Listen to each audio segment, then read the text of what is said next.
It's a 54-inch Madison rotary surface grinder. The 100 horsepower grinding head. 54-inch chuck. 60-inch swing. Approximately ½ inch of chuck life left.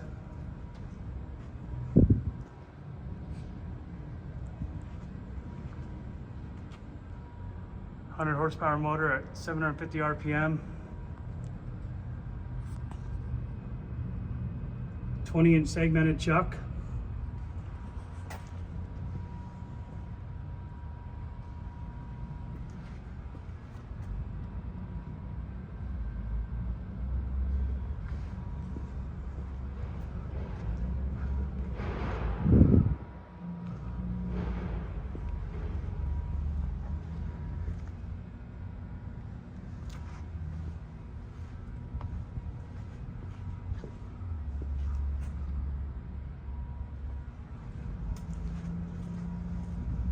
Your coolant tray, coolant pan.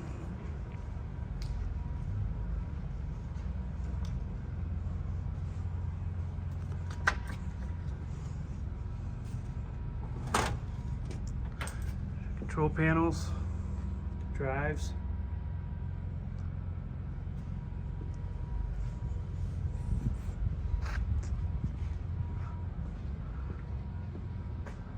Nice big rotary surface grinder.